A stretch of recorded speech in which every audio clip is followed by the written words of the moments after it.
কাদামাটি। এবার কাদামাটির উপর বৃষ্টি দিলেন 40 বছর। এরপরে এটা হয়ে গেল চমৎকার সুন্দর মাটি। এর উপর আল্লাহ সাইয়েদনা আদম আলাইহিস সালামের 60 হাত লম্বা কায়া বানালেন, দেহ। আদম আলাইহিস সালাম লম্বায় কয় হাত? 60 গজ বা 60 হাত। এবং আমরাও যারা জান্নাতে ঢুকবো আমাদের সাইজ 60 হাত লম্বা বানায় দিবে কে? সেই বুখারীর বর্ণনা, লাম্মা খালাকাল্লাহু আদমা ওয়া কানা তুলুহু 60 যিরাআন। যখন আল্লাহ তাআলা আদম আলাইহিস সালামকে বানালেন 60 হাত লম্বা করে বানালেন। বানানোর পরে ওই মূর্তির উপর, ওই দেহের উপর আল্লাহ তাআলা সূর্যের প্রখর কিরণ আর তাপ দিলেন 40 বছর। কয় বছর? এই 3 ধাপে সাইয়েদনা আদম আলাইহিস সালামকে বানানোর পরে রূহের ফুৎকার দিলেন, আর সাইয়েদনা আদম আলাইহিস সালাম কথা বলতে শুরু করলেন। পড়েন সুবহানাল্লাহ। আবার আমাদের সৃষ্টিরও 3টা ধাপ। 1 নাম্বার ধাপ নুতফা, আরেক নাম্বার ধাপের নাম হলো আলাকা, আরেক নাম্বার ধাপের নাম হলো মুদগা। প্রথমে ছিলাম নাপাক পানি, তারপরে হয়ে গেলাম জমাটবদ্ধ রক্তপিণ্ড, তারপরে হয়ে গেলাম গোশতপিণ্ড। নাপাক পানি থেকে রক্তপিণ্ড হলাম, রক্তপিণ্ড থেকে গোশতপিণ্ড হলাম। মায়ের পেটের ভেতরে, এই গোশতের ভেতরে আমার কঙ্কালটা ঢুকায় দিল কে?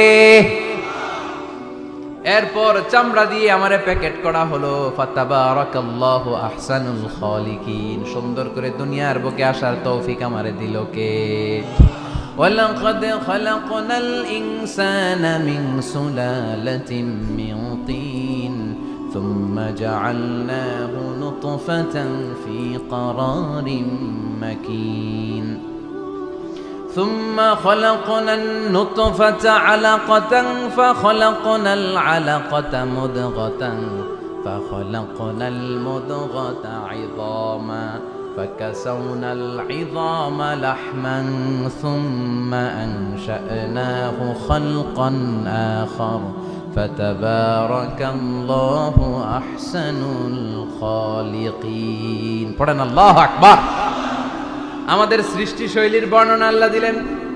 নাপাক ছোট্ট পানি ছিল মায়ের জরায়ুর দেয়ালে, লেগেছিল জোকের মতো, ব্যাঙের বাচ্চার মতো। আস্তে আস্তে আমি বড় করলাম রক্তের পিণ্ড, সেখান থেকে গোশতপিণ্ড, গোশতপিণ্ডের ভেতরে তোমার কঙ্কাল দিয়ে দিলাম, তারপরে তার উপরে দিয়ে গোশত দিয়ে চামড়া দিয়ে প্যাকেট পড়ালাম।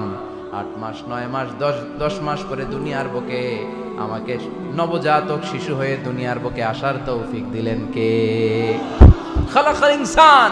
তিনি মানুষ বানিয়েছেন। তিনি শুধু দয়াময় নয়, তিনি শুধু কোরআনের শিক্ষক নন, তিনি মানুষের সৃজনকারী, সৃষ্টিকারী।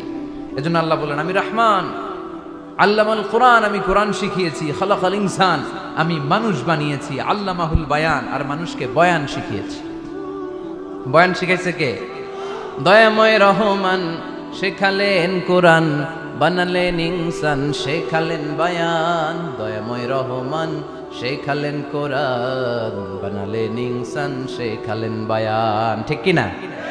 তিনি বায়ান শিখিয়েছেন। এই কথা বলার যোগ্যতা দিয়েছে কে? বিষ্ণু ঈসা ইসলাম যে কথা বলতেন, বয়ান করতেন, শিখাইছে কে? এই যে আমরা কথা বলি বিভিন্ন জন বিভিন্ন ভাষায়, শিখিয়েছে কে?